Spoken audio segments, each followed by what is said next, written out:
बहू है कि नहीं, हमको ट्रांसलेट करना पड़ता है। और उनको सालों तक याद रहता है कि क्या अनुभव आया था उस माँ के सवाल का, और वो जवाब दे नहीं सकते हैं, पर उनकी चिंतन आगे बढ़ती है। तो महिलाओं की शक्ति जिनमें जीवटता होती है, जो धरना भी छोड़कर नहीं जाती है, जिनमें सृजनशीलता होती है, गानों में, नारों में, सब में, वो बहुत ज़रूरी होती है।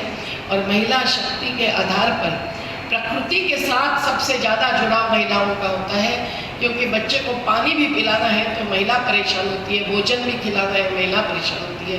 तो ये सब जो हम कहते हैं कि अस्तित्व के मुद्दे हैं, अस्मिता को आगे बढ़ाकर इन मुद्दों को दड़पने का, गाड़ने का जो काम आज की राजनीति करती है, आज की अर्थनीति राजनीति से जुड़कर करती है, उसके पार हम लोगों को ये अस्तित्व के सवाल आगे बढ़ाने के लिए महिलाओं की जो भावनात्मक और विचारात्मक जुड़ाव की ताकत होती है, उसको सामने लाना पड़ता है। हम चाहते हैं कि हर संगठन अपने साथ कितनी महिलाएं हैं, हर मंच पर कितनी महिलाएं हैं, हर समिति में कितनी महिलाएं हैं, इस पर सोचे बिना आगे नहीं बढ़ सकता है।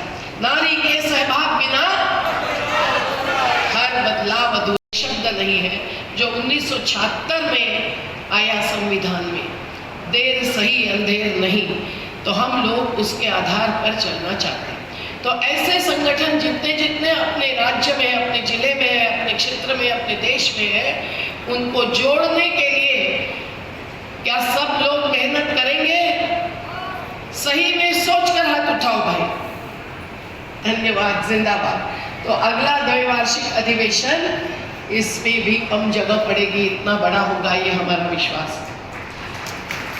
ऐसा जब जुटना पड़ता है तो कुछ मतभेद के मुद्दे हो सकते हैं, ऐसा नहीं कि मतभेद नहीं होगा, पर मतभेद से मनभेद नहीं हो, इतनी अपनी ख्वाहिश है।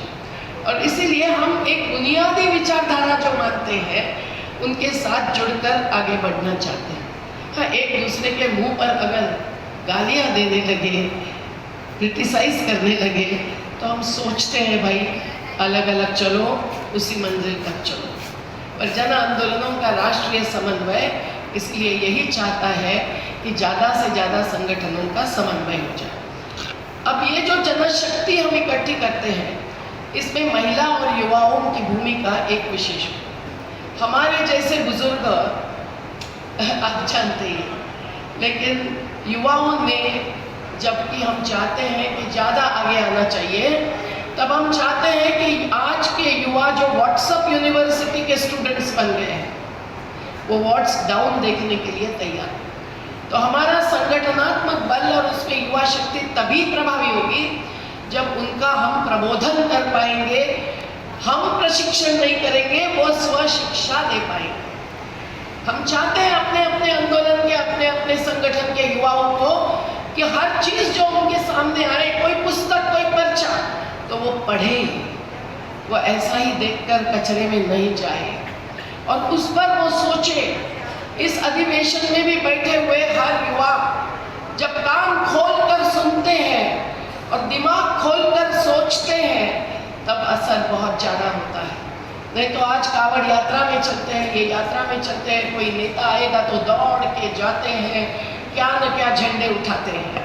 हम चाहते हैं कि वो खुद को उठाए, अपने व्यक्तिगत जीवन से जरा सा ऊपर उठने पे।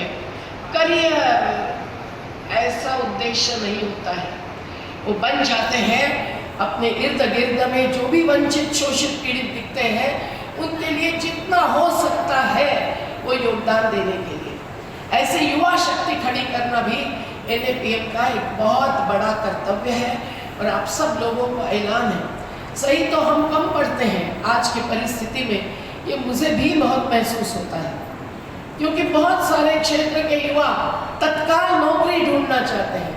नौकरी ढूंढना चाहते हैं तो कॉर्पोरेट नौकरी में ज़्यादा पैसा मिलेगा, इसलिए उधर जाना चाहते हैं, बहुत सारे अनुभवों से। पर हम लोग निराश नहीं होते हैं। हम मानते हैं कि जो समाज में परिवर्तन आया है, हम कहते हैं कॉर्पोरेटाइजेशन, हम कहते हैं कैपिटलिज्म, पूंजीवाद वगैरह, उसका असर सभी पर पड़ेगा ही। अपने परिवार के युवाओं पर पड़ेगा, अपने गांव के युवाओं को पड़ेगा, और युवा में युवक और युवती भी लानी पड़ेगी। जो कहीं भी अत्याचार की घटना होती है तो माता पिता जाने नहीं देंगे। ये सब के पार जाकर अपने को युवा शक्ति जुटानी है। मैं थोड़े में इतना ही कहती हूँ। महिला शक्ति जो अपने को जुटानी है वो भी बहुत महत्व। नर्मदा आंदोलन तो अभिमान के साथ ये कहेगा कि हमारी इतनी महिला शक्ति के ऐसा कोई कार्यक्रम होता है तो हॉल महिलाओं से ही भर जाता है। भाइयों को इधर उधर खड़से वैसे खड़े करके अपनी जगह ढूंढनी पड़ती है। लेकिन ये महिलाओं की शक्ति जिनका ईडियम अलग होता है, जिनका मीडियम अलग होता है, जो नाचती है, गाती है, उनके अंग में आती है देवी, और वो अधिकारियों को सवाल करती है। वो जाती है कहीं तो कब्जा करके अधिकारी के कुर्सी पर बैठकर कहती हूँ मैं भी अधिकारी हूँ, मेरी जल जंगल जमीन की। हमारी मछुआरा श्यामा बहन कहती है 5 एकड़ के लिए किसान लड़ रहे हैं, हम तो 40,000 हेक्टेयर का जलाशय हमारे खेती का आधार मानते हैं, मत्स्य खेत का। तो इस प्रकार से महिलाओं की ईडियम, जो हम विश्व बैंक से बात करते हैं तो कहीं कॉलर पकड़कर माँ पूछती है बेटा मैं तो तड़ती हूँ कि भैया क्या कर रहे, हमको बोलेंगे हिंसक है। नहीं, वो हिंसक नहीं होती है। महिलाओं का सवाल, उनकी भाषा बहुत अलग होती है जो प्रभावित करती है किसी भी जागतिक स्तर के अधिकारी को भी। तो नर्मदा आंदोलन 39 साल पूरा होता है तो हमारे साथी नारा देते हैं नर्मदा आंदोलन के 39 साल बेमिसाल। तो मैंने कहा ये नारा भी यहाँ देना चाहिए क्या? तो मीरा और हम सब लोगों को लगा कि भाई अपन ही खुद को बेमिसाल कहना अच्छा नहीं है। हम होना चाहते हैं बेमिसाल, मतलब हम ज़्यादा प्रभावी, हम ज़्यादा सफलता पाने वाले होना चाहते हैं। तो ये जन आंदोलनों का राष्ट्रीय समन्वय, ये नाम ही ऐसा दिया है कि उस समय जो चर्चा हुई थी उसमें ये खास बात आई थी कि हम कोई एक संस्था जैसा नाम देंगे तो गलतफहमी होगी। लोगों को ये एहसास होना चाहिए कि ये प्रक्रिया है और ये प्रक्रिया जारी रहेगी। तो 30 साल के बाद भी हमें ये प्रक्रिया जारी रखनी है। तो नए संगठन जोड़ना ये तो हमारा पहला फर्ज है। इसके लिए हमारे युवा साथी मीरा बहन है, राही बहन है, अरुंधति है, हमारे सभी साथी इसमें लगे हुए हैं। कहीं तो अभी आ भी नहीं पाए इस बार क्योंकि उत्तर प्रदेश बिहार की गाड़ियां बंद हो गई और कई लोगों को कुछ न कुछ दिक्कत होती है खर्चा करने से लेकर। लेकिन हम जानते हैं कि यहाँ जो उपस्थित है इसके अलावा और दसों संगठन हैं जो भी हमारे साथ जुड़े हुए हैं। तो जब हम लोग संगठनों का समन्वय बनाना चाहते हैं तो कुछ संस्थाएं होगी, कुछ पब्लिक ट्रस्ट एक्ट के तहत ट्रस्ट घोषित होगी। हम मानते हैं कि हम सब मिलकर चलें, पर NAPM की थोड़ी सी जिद है, उद्देश्य है कि हम स्वावलंबी संगठन बने। अभी इस जगह इतने बड़े आयोजन का खर्चा जैसे अपन अपने दम पर किया, वैसे NAPM देशी और सामाजिक समर्थन और सहयोग के आधार पर चलता आया है और चलना चाहता है। पर ये संगठनों को जोड़ना मतलब धनशक्ति के आधार पर नहीं, तो जनशक्ति के आधार पर। हम जो परिवर्तन चाहते हैं, जिस दिशा में हम जाना चाहते हैं मंजिल तक, उसको हासिल करने के लिए हम जनशक्ति चाहते हैं। तो सबसे बड़ा NAPM का कार्य है जनशक्ति जुटाना, और वो बाजारी भीड़ नहीं हो सकती, वो विचारी जनशक्ति होनी चाहिए। तो इस बार जैसे गए वार्षिक अधिवेशन में या अपने किसी भी कार्यक्रम में जो साथी आते हैं, उन साथियों को हम ये जानने देना चाहते हैं कि NAPM की विचारधारा क्या है। ये केवल इस पार्टी विरुद्ध उस पार्टी की नहीं है, ये विचारधारा है। ये विचारधारा के प्रेरणा स्रोत हमारा संविधान है जो बाबा साहेब अम्बेडकर है।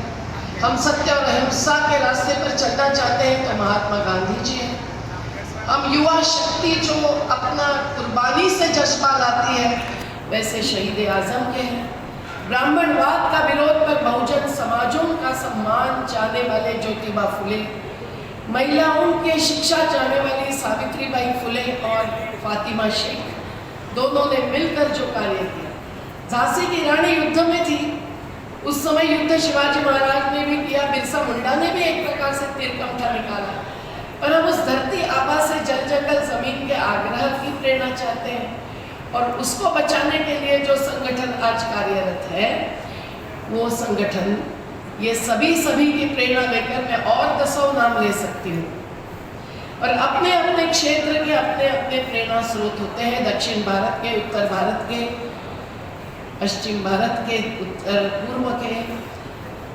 हम लोग मानते हैं कि ये सभी एक प्रकार से जनता को समता न्याय के रास्ते पर, सर्वधर्म जाति के पार इंसानियत के आधार पर और इस विचारधारा के आधार पर कि जिसके आधार पर ऐसा परिवर्तन आए कि जो समता और न्याय हर नागरिक के लिए हासिल करे, नहीं जाति भेद, नहीं धर्म भेद, नहीं लिंग भेद, और वर्ग भेद तो तब तक रहेगा जब तक गैर बराबरी दूर नहीं होगी। तो हम लोग जनतांत्रिक समाजवाद